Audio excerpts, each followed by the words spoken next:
Now, in this video, we're going to be looking at the symmetry of functions. Now, one thing to kind of keep in mind is that when we're dealing with general relations, functions or relations can have three kinds of symmetry: y-axis symmetry, x-axis symmetry, and origin symmetry. But when you restrict yourself to the world of functions, x-axis symmetry is no longer possible because any x-axis symmetric function will fail the vertical line test. The other two symmetries translate to other terms in the world of functions. So y-axis symmetric relations / functions become even functions, and origin symmetry gets translated into odd functions. So that's just a change in terminology.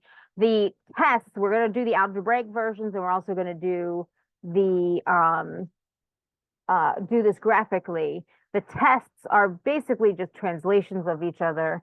For even functions, the test is that f of negative x simplifies to f of x. And for odd functions, the test is negative f of negative x is equal to f of x. Or sometimes you'll also see this negative f of x is equal to f of negative x. So essentially what this is saying is if you replace x with negative x, you can factor the negative out. Or since f of x is y, if you replace y with negative y and x with negative x, everything should cancel. So in even functions, you put in one x replacement, x with negative x, and the negative should all go away. You should get the original function back. In odd functions, you can do this in slightly different ways. Replace x with negative x and then factor out that negative, or replace x with negative x and multiply the whole thing by a negative, and then everything should cancel and get you the original function. So we're going to go through and we're going to test each of our examples. I'm going to use the replacing x with negative x, and if I can factor out the negative, I'll know it's odd, and if it disappears, I'll know it's even, and if it does neither, then it's neither. Because that way I can use the same algebraic manipulation on all of my examples. So for my first example, f of negative x, and just to make things a little easier for myself, let's call this f and g and h. So my f function was x over x squared plus 1. So this is going to be negative x over negative x squared plus 1. Now, the negative x on top doesn't really do anything, but negative x times negative x is just x squared plus 1.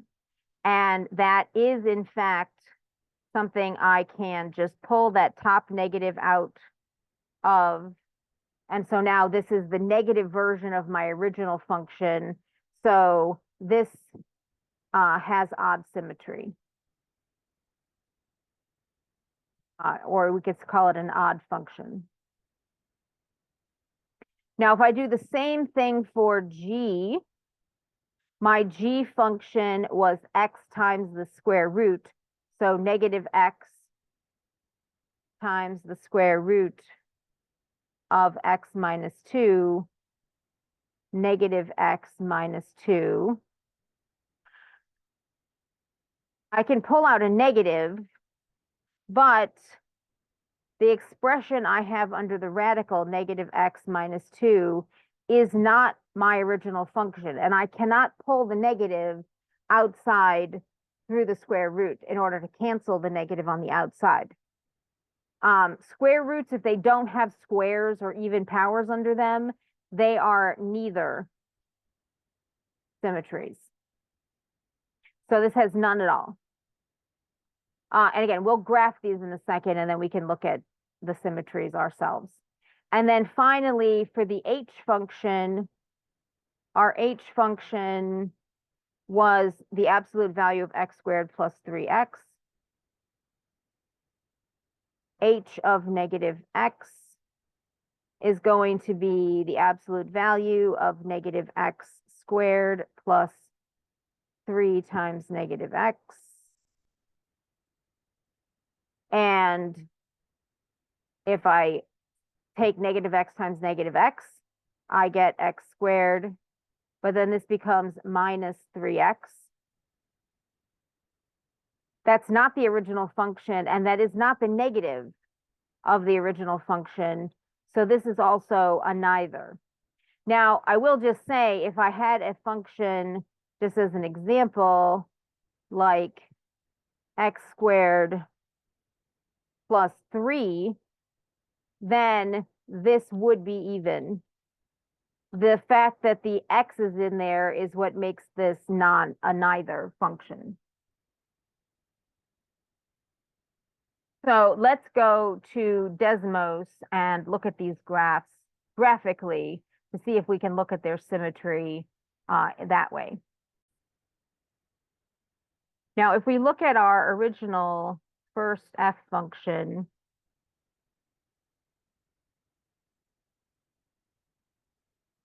recenter our graph, we can see that this is an odd symmetric function. And another way that we can test this is we can actually plug in the negative x and the negative x squared in the denominator and see that when you plug in the negative, it does flip the sign. The first and third quadrants are the same. The second and third quadrants, the negative sign pulls out and it flips over. This is what you would expect from a function with odd symmetry. Now, if we look at our second function, x times the square root of x minus 2, that doesn't look like it has any symmetry at all. And if you rewrite x times the square root of negative x minus 2, again, this graph does not look like this graph, and it doesn't look like the negative of this graph either. So again, this is not a graph that has any symmetry.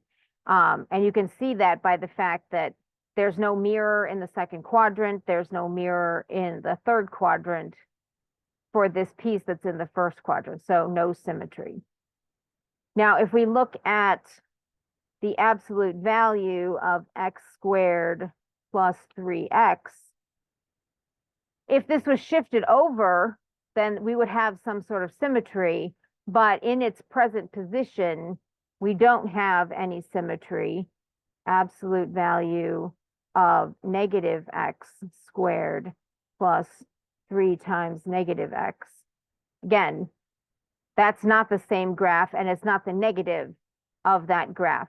But that alternative example that I showed you without the x,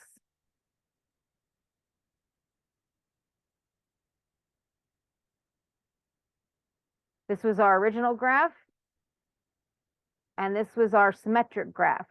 The two graphs are laying exactly on top of each other, and when the graph has even symmetry, that's what you should expect should happen.